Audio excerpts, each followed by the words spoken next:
Welcome to the Marketing Trench. Today, we are excited to have Loida Velasquez of Team BC Real Estate. And we're talking about a subject that I think I was actually talking with the guys earlier today. It's one that's very important, I think. And the reason why is because we're living through a market of uncertainty, right? The inventory is low. Interest rates are kind of all over the place right now. Prices are through the roof. Here in Southern California, my escrow company, we're regularly seeing properties come through tens of thousands, sometimes hundreds of thousands of dollars above asking. Now, we happen to deal with a lot of luxury properties in the millions, so hundreds of thousands is kind of less crazy than it sounds, I guess, in one way, and it's totally bonkers in another way. But, with the market being as frothy as it is, one temptation or one struggle that we've noticed out there is that sellers who are putting their property on the market are expecting ultra premium dollar amounts for their properties. They know that they've got a precious commodity. They know it's rare. And so what do you do if you're a real estate agent stepping into a listing presentation with a potential seller who's got maybe a bit of an unrealistic valuation in their mind because they think, oh, the market's hot, everything's selling, I'm going to make bank right now. And that's where Loida comes in. She's been selling real estate for many years now. She's very experienced, and her team specializes in structuring listing presentations that manage expectations and therefore lead to closes. And last time I checked in with a video I watched of you, Loida, you had 100% success rate. Don't know if it's still there, but that's just insanely high with getting listings and selling them. So welcome to the show. Good to have you here. Yes, thank you. I'm excited to be here and talking about this subject that I know that a lot of agents are probably thinking, man, I need a listing right now. Should I take everything or what should I do? Yeah, so let's talk a little bit about how did you get started, first of all, just by way of bio, and then why don't you go ahead and lead us into some of your techniques that you present in a listing presentation to make sure that you're sort of managing those expectations. Yeah, so I've been in the business for about 6 years. Prior to getting into real estate, I worked in marketing and advertising for about 8 years. I absolutely loved what I did. I was traveling all over the country. I was representing, more specifically, an automotive brand. So I was at auto shows. I was a product specialist. So I was living the dream. Everything was getting paid for, living out of a hotel, suitcase, everything. But then it got to a point that I was like, you know what? I don't want to be doing this for the rest of my life. I don't want to be in parking lots. I remember being in Chicago and it was negative 30 degrees. And that's when I was like, this is not something that I want to do forever. Travel life. Yeah, exactly. Real estate was always something that I have thought about. But I remember hearing about cold calling and door knocking. I'm like, I am never going to do that. That's embarrassing. Like, oh my gosh. And here I am years later. That's what I am really good at. So I transitioned into real estate because I saw it more as an opportunity for me to put in the work. I knew that it was not going to be easy or glamorous, but if I stuck to it and I became very good at it, I would have the success that I would need to live the life that I wanted to live, provide for my family, and all of that. So that's kind of how I transitioned to real estate. I started with cold calling for sale by owners and expireds because I was told, you know what, Loida, you need to focus on listings. And these type of leads are the low-hanging fruit because they have some type of need to sell. So I got thick skin. I learned all of my objection handlers, and I was like, okay, let's grab the bull by the horns and let's just do this. And then that's kind of how I started my real estate career. Now, when it comes to setting up those expectations with working with sellers, especially right now, what we are seeing is those sellers that say, well, you know what, there's that one buyer out there that's going to pay top dollars. I'm going to wait for them to come. Yeah. So when I hear that, I laugh. And at the same time, you were mentioning how we sell 100% of our listings, but at the same time, we do not take every single listing that we go on an appointment on because we're very picky with who we want to work with.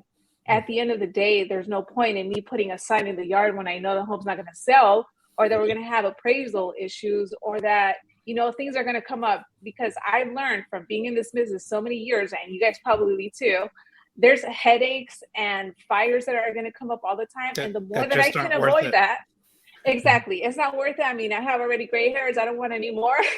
So whatever I can do to prevent that, I'm going to do whatever I can.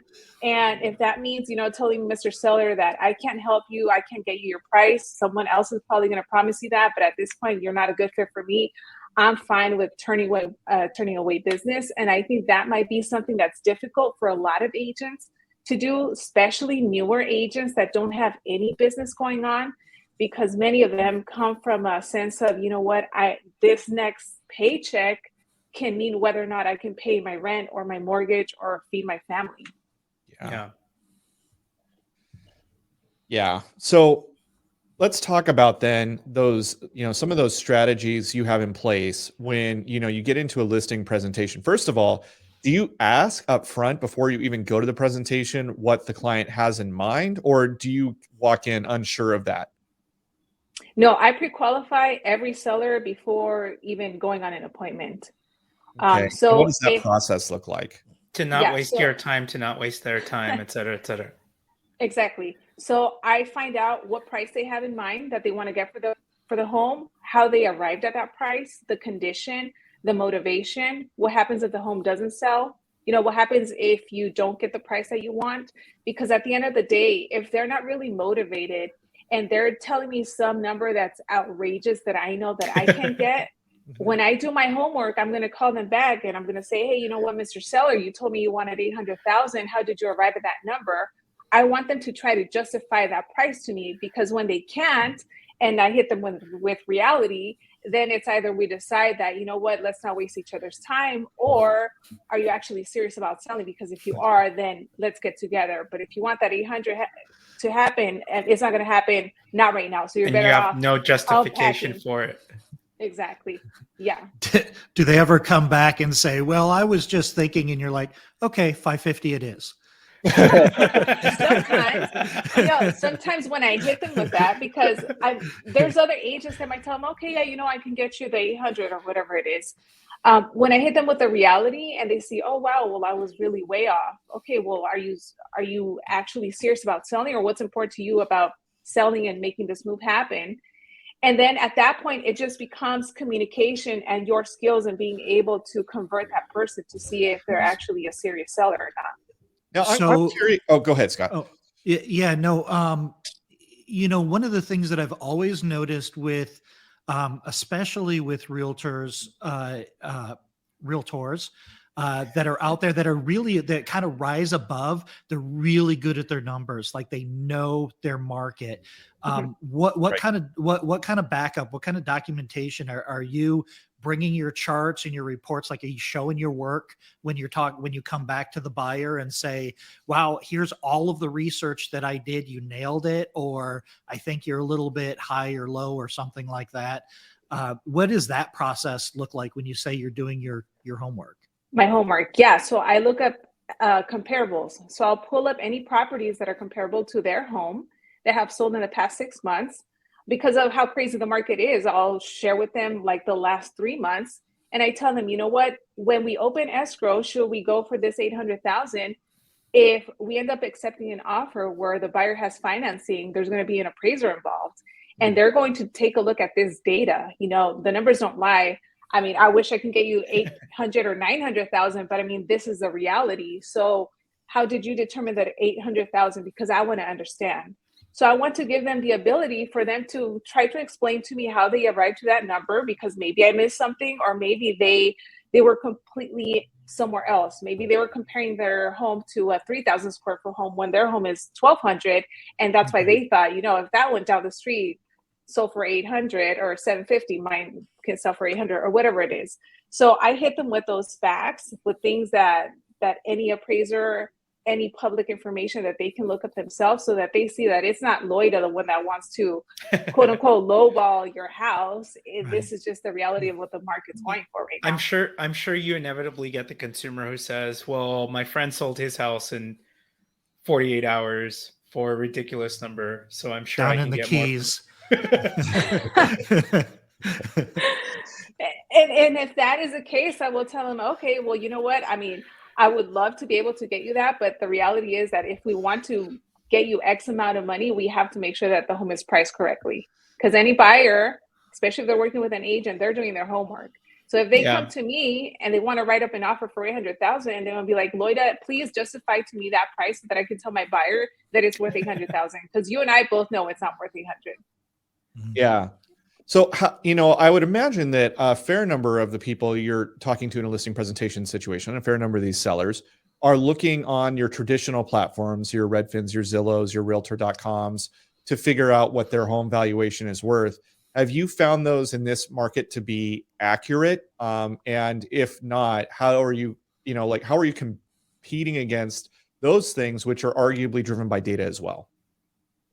So I make it clear to any homeowner that those numbers that are estimates, whatever website you go to, at the end of the day, those are estimates based on a mathematical algorithm. It doesn't take into account the condition, the location, or a lot of different factors.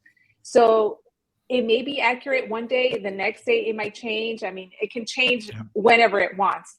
However, the data that I provide and how I, as a professional, come up with a value for their home is based on information that is solid, that's not going to change from 1 minute to the next.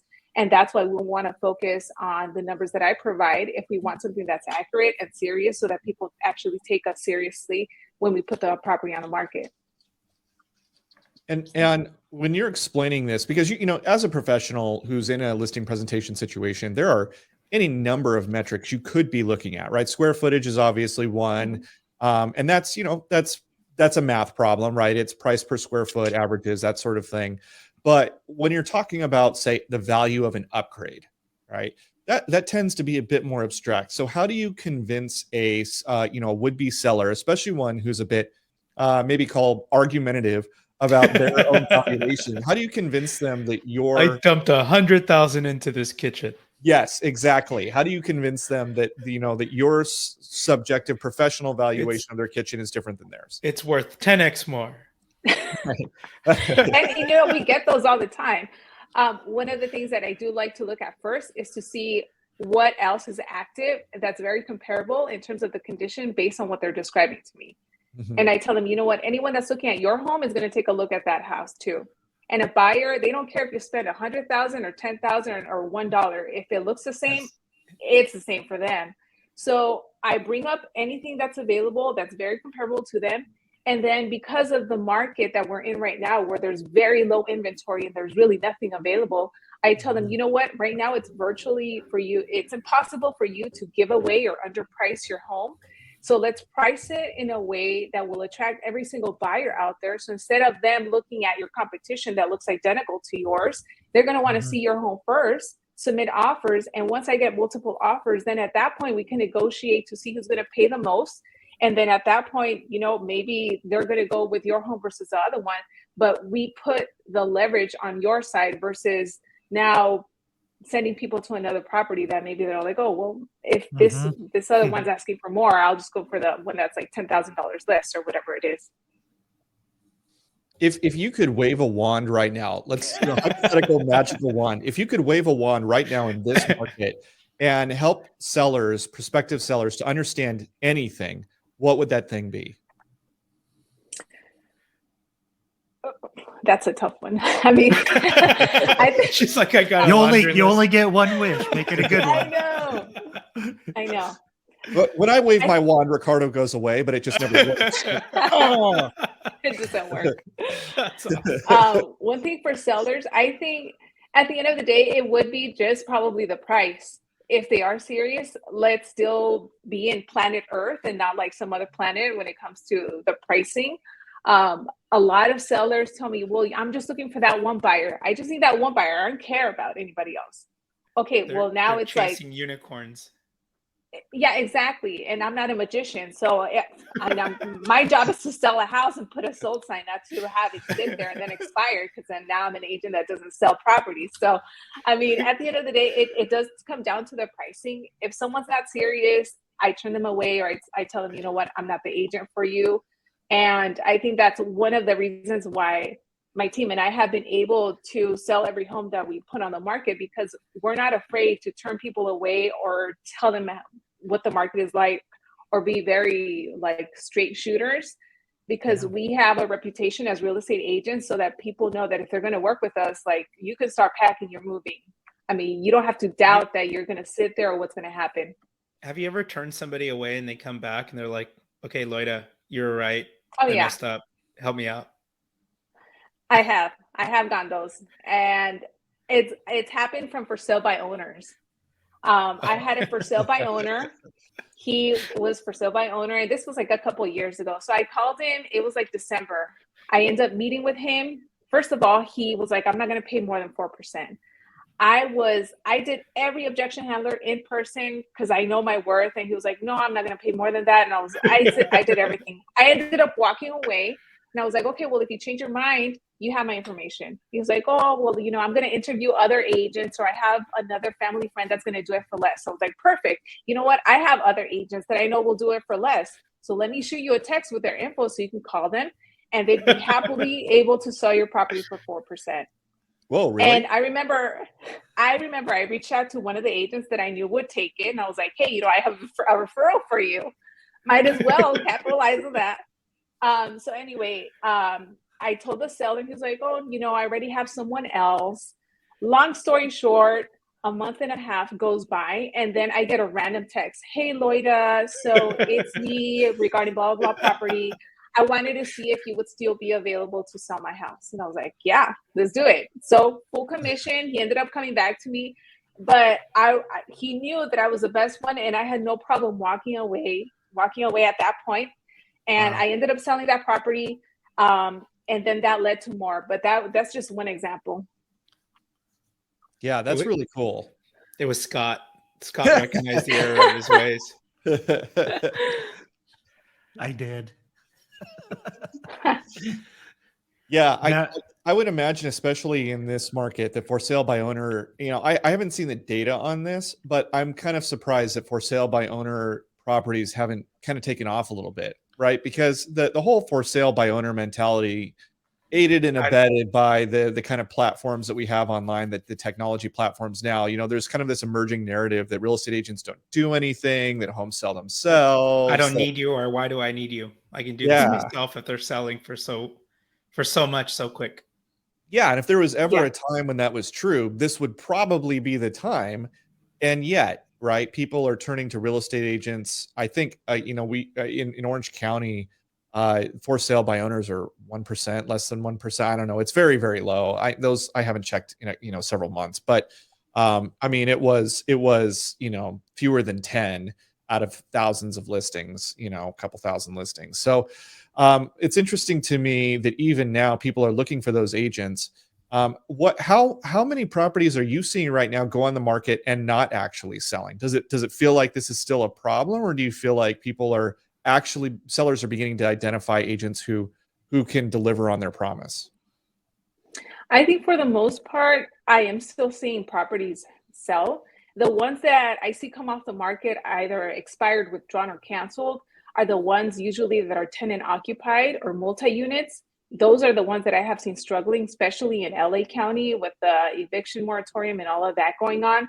But if it was a traditional home that was priced correctly, or even if it was slightly more than market value, since there hasn't been any inventory, it has been selling. But that's just kind of what I have seen from experience. Those multi-units, it's been bad. And these sellers want to sell, but the tenants don't want to leave. They're not paying rent, and it just becomes like a little struggle for them. That's interesting. I've got a question, and then I've got a little bit of a twist, but I might save the twist for a minute. You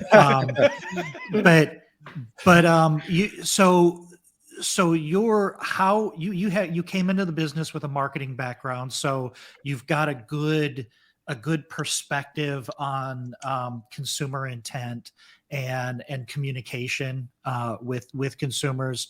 What are you doing anything special, or what are you doing to get in front of sellers, even in the first place? Like you said, inventory is so low, and there's about 3 realtors or 30 realtors to every seller in America right now. So how do you differentiate yourself and get in front of people,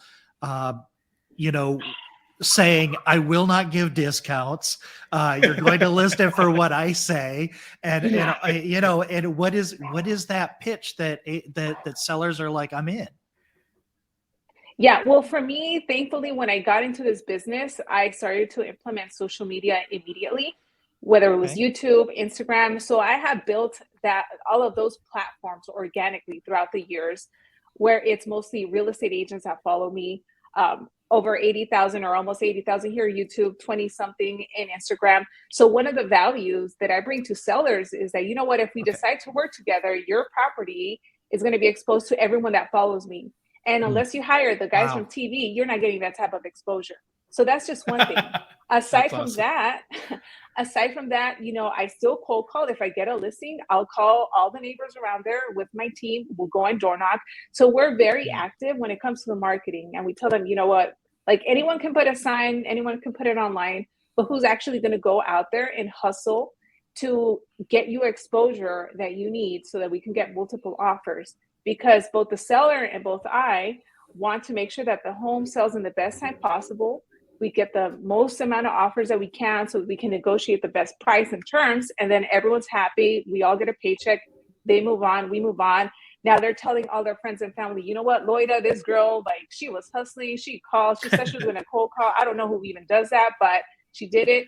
And then that's how I'm able to get video testimonials that when I meet with a potential seller, I tell them, you know what, here are some video testimonials. I can give you the phone numbers to all my past clients.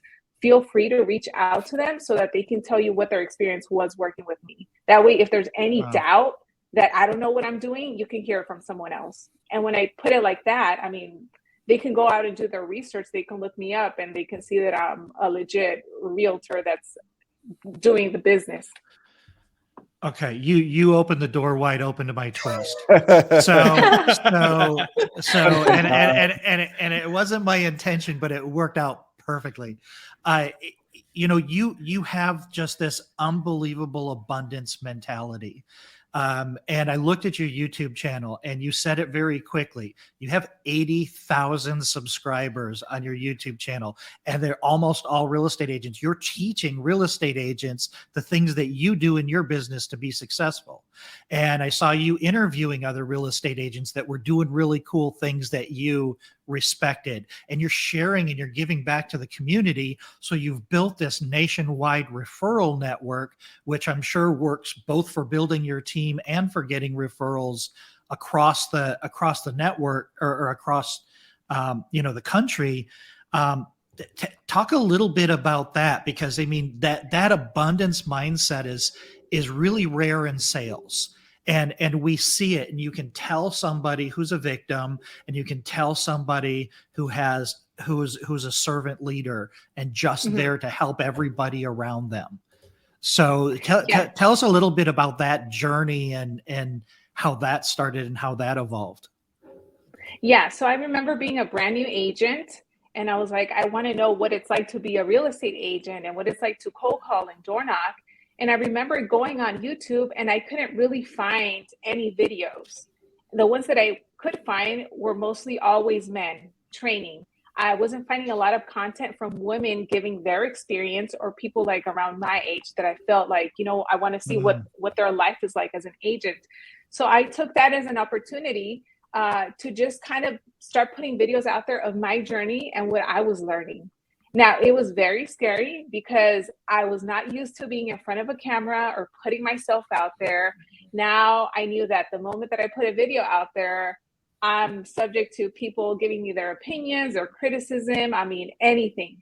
But at the end of the day, the way that I saw it is that if I put out a piece of content that helped at least one agent be able to convert a lead, and then now they get paid, I mean, that's what really made me happy and excited. So it's funny because when I started my YouTube channel, it was never with the mentality of like, oh, I want to be a YouTuber and I just want to get like 100,000 subscribers and put out a whole bunch of content. It was more like, you know what, I want to put out these videos that can help these agents, because I feel that a lot of agents are misinformed or they don't even know what they're doing. And if at any point I end up working with one of these agents, at least they know how I work, and it's going to make things so much easier. Because I'm pretty sure that you guys have been in a transaction where the other agent's like a nightmare. And you're like, where did you learn? No, never. That doesn't happen. That doesn't happen. I don't know what markets you work in. Escrow is a neutral third party. I know they're like in the middle of it. So That's Loida, good. what percentage of your business do you think are you getting from referrals from your network and from you so generously sharing everything that you're doing and what you're learning? So on average, maybe every month I get like 2 or 3 referrals that naturally just come from like Instagram or YouTube. And it's mostly just Oh, yeah. agents. Here and there, I get consumers that come across my videos too. Last Yeah. year, I had a consumer. He was out here in Florida. He was like, "Hey, I have an investment property in LA. I've been watching your YouTube videos. I wanted to see if you could help me with selling it because you look like you know what you're doing." And I was like, "Perfect." We got on a call. Ended up selling that property 1.5 million. That just came from someone that found me on YouTube. So that's just an example. What did he So, think it was worth? well, he thought it was worth around there. So thank God he was Okay, good. realistic on the price. He watched enough of your videos, so he Yes, understood. he knew. Yeah. So most of my business comes now from a lot of my past clients and also agent to agent referrals from agents that watch me on social media. Yeah. See, I am a rabid fan of, I'm obsessed with content marketing and putting yourself out there because the introductions and the conversations that you have, that conversation does not even get started until they know, like, and trust you. So they're not grilling you. They've watched 15 hours of your YouTube channel. They know everything about you. Yeah. They're bringing stuff up that you talked about 2 years ago, like it was yesterday and you're supposed to remember. And it's just, I mean, that's such a powerful lesson for anybody listening out there. And, we've got a friend. I don't know if you know Kyle Seagraves. He's a loan officer, young guy. He just topped 100,000 subscribers, but he did something very, very similar to you. Well, not to the industry necessarily, but as he was learning the mortgage business, he would pop on YouTube and do a video about it. So every time he had a conversation and learned a guideline, he would do a YouTube video about it. And today, like I said, he's got over 100,000 subscribers. I think he did a 40-minute video about FHA guidelines in 2021 that has over 1 million views on it now, because you know how interesting FHA loans are. And it's like, I want this to come out of these stories so that people can realize you don't have to be perfect and know everything and do everything. I'm sure you can't even watch your first 20 videos because you're like, right? You're like, oh my gosh, I can't believe but that was my lighting. That was my camera. That was my whatever, my audio, right? Yeah, exactly. And the cool thing about me and the fact that I've been putting out videos for so long is that anyone that is new now can go back to my very first videos and see how bad I was. Yeah. My first sell by owner call that I ever did, I recorded it and I put it on YouTube. You guys can watch it. It has like over 140,000 views. But if you compare that physical call to my most recent one, I'm like a different person. And I think people that are coming in that are like finding me on YouTube, they can see how I'm a genuine person. The transformation pretty much I've had as a real estate agent. Transparency. And it's like, well, if unbelievable. Loida was really bad and now she's really good, like there's some hope for me. Yeah. And Scott, I know you mentioned earlier, like how it is that, I have this abundance mindset of giving back and giving all this information.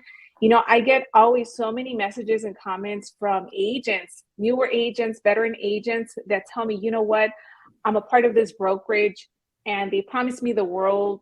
The agents here don't want to share any tips with me because they think I'm going to go and take their listings or take their business. And some of them are shocked that I offer so much free information. And for me, at the end of the day, it's more of helping these agents. I know that even if 100 are watching my content, maybe only one is actually going to implement everything that I say. So it's not like everyone, I mean, it would be great if everyone does.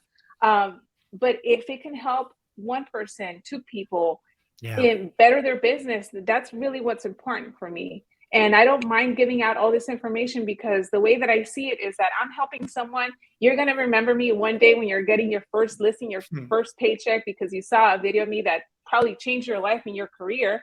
I'm not getting anything out of it. But if you message me, hey, Loida, you know, I did this and it worked, that makes me happy and excited. Because again, like I told you, when I started my YouTube channel, it was not to become a YouTuber. It's more to help people in their business, because I've been in that position where, you know, that paycheck changed my life to be able to have my mom retire so that she doesn't have to work. So it probably will do the same to someone else. It almost also seems like you and this is just so mature. You don't look that old, but you almost also you used YouTube as sort of an accountability thing for you. You were like, this is going to be uncomfortable. And I learned this yesterday, but I'm going to share it and I'm going to put it out there because it might help somebody who's one day in the business, you know, after me or something like that. And just the pressure of, I mean, I just can't even imagine the pressure of going out there and sharing stuff that you're just learning and just saying, hey, I just learned this. And you said you shared your first listing call? My first for sale by owner live cold call. It's on there. God. So awkward.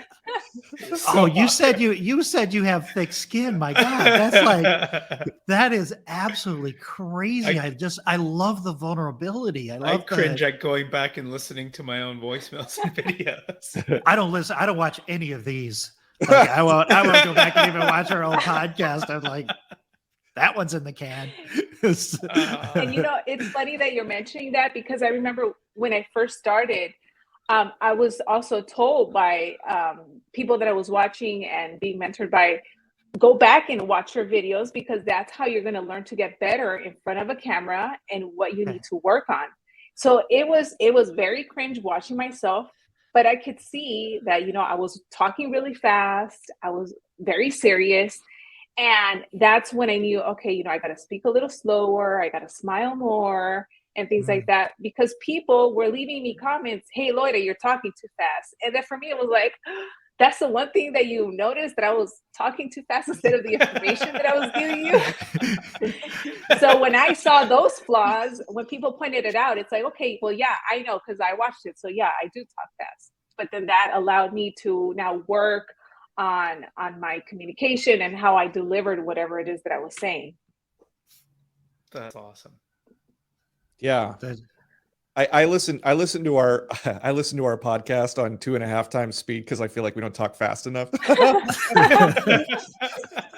But you do you. So I love that you have that courage though to go out and just shoot straight with people, especially in a market like this, because you know, earlier when you were talking about how, you know, you just kind of lay it out for people and you give them the option, like, hey, I'll introduce you to somebody else. I'm like, oh man, that is ballsy, you know, especially in this particular. I have learned to be like that. I'm very much like that in person. I have no problem with calling what is it out. about you? Like, take me into that mindset, because I feel like there's probably a portion of our audience that wants to be like that, but is afraid of the outcome. Yeah. So tell us that journey a little bit. My mentality is one that it's like, if I don't get that listing, it's not going to affect me. I think to myself, what if it is going to affect you? Like you had mentioned not being able to pay rent. What if it is going to affect you? And then it means I just got to make twice as many calls to find that right person that needs to work with me. That's the mindset that I have. So for me, look at you. That's awesome. There's always more. That's awesome. Yes. I make sure that I don't have a scarcity mindset, that I'm not desperate for a listing. And that's why I think I have like these ballsy things to say, because I'm not afraid. Loida's apps go up to 11. No, man. Seriously, that speaks so much confidence. It's not even funny. Yeah. But did you feel that confidence inside, or it was that something you grew into? Yeah. Yes. So you did it anyhow, or you were scared to death. Now you're just slightly less scared. You're just like, you know, that you like, right? Like you've done it enough, and you're like, well, that didn't kill me, so I guess I'll do it again, or I'll push it a little bit harder. But that's what I'm saying is, you didn't need the confidence first. The confidence kind of came from you just pushing and knowing that you got to get through this, and you have to push through this, and you got to do it anyhow. Yeah, I think it was making those like thousands of phone calls. My first year, all I did was door knocking. So like building those the communication and figuring out people's personalities and how they talk and all of that, that really helped me to be able to get to a point that whoever it is that I'm talking to, I can immediately change to a driver or an analytical or whatever it is and get to their level. So I learned how to mirror and match and NLP and a lot of that stuff. And that's what helped me become more confident and comfortable being able to have a conversation with whoever it is that I'm talking to. But I was never like this in the beginning. You know, growing up, I was a very shy person. In school, I would be the last one to walk and give a presentation. If the teacher wanted to volunteer, I would always make sure to have my head down and not make eye contact because I hated public speaking. And then, you know, it's funny because one of a character, even though it's like a fictional character, Wonder Woman is someone that I admire. And I'm like, you know what? I'm going to be like the Wonder Woman of real estate, because Wonder Woman, would she cry if someone slammed the door in her face? No, she'll be like, you know what? You're lost. Moving on next. And that's kind of my mentality of how I see things in this business, because you have to have thick skin. I feel that I have already worked with so many different clients and so many different agents to know that if you don't put your foot down, you're going to get stepped all over and people are going to take advantage of you. And that's why I come from a sense of, you know what, I say certain ballsy things. So sellers know, you know what, I'm the professional. I appreciate your opinion, but this is how it's going to work, or we're not a good fit for each other. That's awesome. And then they get scared. Okay. And then they get scared. Well, and then you get in your car and you're just like, what did I just do? And I'm like, no. And then they call me back. Okay, later, you're the best. Oh man, that's so funny. So how do you teach other people this confidence? Where do they have to start? They have to. So I used to tell people, I used to work at Cloud CMA, and I used to tell people, every time you walk into a listing appointment, you're going up against 4 or 5 other realtors. So you better look the part, you better talk the part, and every single piece of marketing collateral that you leave behind needs to communicate, hey, this guy knows the market better than each and every one of those other agents. But how do you start to kind of instill or get somebody to pick up that level of confidence that you have? Is it learning how to handle objections? Is it learning how to, like, what is it? Where do you start? For me, I saw it when I started to incorporate role playing. I was role playing in the beginning every single day for an hour. 30 minutes before, I would start my phone calls, and then in the afternoon, I would role play again. And I did that religiously because I knew if I wanted to get better at talking to anyone, I had to know how to speak. And if they threw an objection at me, there's no time for me to stumble on what I'm going to say. It has to be like immediately. So the role playing is what really helped me to get to that point where, you know, I got that confidence, because now I was making these phone calls, talking to people. If they threw an objection at me, I already knew what to say. And at that point, if I know what I say and I sound smooth when I'm saying it, then they're not going to question me anymore, even if I was completely new and I had never sold a home. And that's another thing, how you present yourself, just like how you were saying, Ricardo, is really going to determine whether or not someone is going to doubt you, or if they're going to be like, damn, like, she knows what she's doing. I want to work with her. Yeah, I mean, I admire your discipline. Like, that's the word that keeps surfacing in my brain as you're talking, right? It's discipline that you walk into a listing presentation and have your comps predetermined and you're ready to defend them. It's discipline that you did door knocking every single day for your first year. It's discipline that you do the role playing consistently, right? Like regularly, until you got to the point where you were just very confident in yourself. And it's discipline that you're creating regular content on YouTube. You know, people, they think that the hardest part of doing what we're doing here, creating a show, creating content, is all of the technology maybe, or trying to figure out like the branding of the show. It's not I need the right lighting. right. Exactly. The hardest part is doing exactly what you're doing, which is being disciplined enough to consistently produce content. And doing that over and over and over again has gotten you to where you are today. I'm curious, do you mind sharing how many listings did you get and close in your first year in real estate? My first year it was 15. Okay, well and where were you? In Los Angeles. Okay, so you did 15 California. your first year in a highly competitive, because Los Angeles is highly competitive, very cutthroat, tons of agents, right? High dollar values oftentimes. And so you're dealing with a lot of people who think they can make fast money. Like the number of licensed agents in Southern California would blow your mind. And so there's like 14,000 plus, probably 20,000 plus just in Orange County alone, right? I think it's even more than that now. I haven't checked. Yeah. But anyway, it's a ton, right? So the fact that you were able to get 15 is kind of mind-boggling. Do you mind sharing how many you closed last year? Last year, it was like 25. But over time, my business has also changed from focusing on real estate and adding other multiple streams that I'm focusing on as well. Oh, wow. Really? Yeah, because of my growth on social media and things like that. Okay, interesting. So real estate for you then has been a gateway to other opportunities. Your business is growing. And you also had a move. You shared with us that you had moved. And so you had to relocate business, which is a challenge. Although you guys do business all across the United States. Yeah. Your team does. Correct. Yeah. Have you? Do you have? Do you have your own team? Like, I mean, I can only imagine that with you helping so many agents, you have to get at least a call a day from people that say, "Hey, I want to work with you. I want to work on your team or under your team." Has that been a byproduct also of your generosity?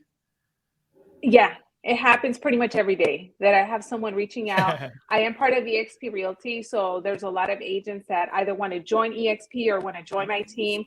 So that has been another thing that I focus on, growing my organization and the team. I do a lot of sponsorships and partnerships.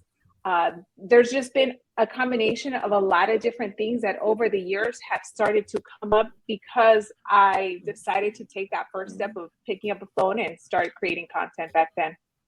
Well, and with a focus on empowering others, right? Yeah. Of putting it out there. So your personal business was 25, but I would imagine the people that you've empowered and brought onto your team, I would imagine you guys have a pretty healthy list of listings there, right? Yeah. So that's just with all these other things you got going on. That was just in your spare time you were able to get 25, sell 25 homes. And I remember when I first got into real estate, I remember being told, you know what, you have to make the phone calls and the door knocking like your first 2-3 years so that later on, if you don't want to make these calls or prospect, like you don't have to.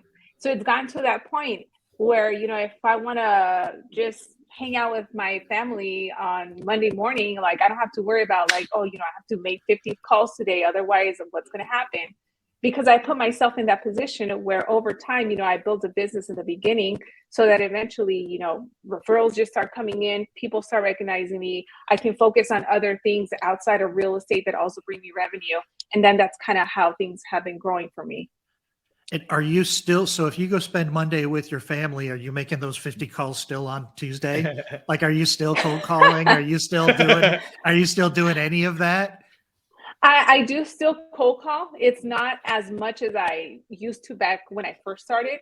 So when I first started, I like to say that, you know, I had a very military schedule. It was like role play from 7:30 to 8 to 11:30, making phone calls, started with expireds and for sale by owners, then circle prospect.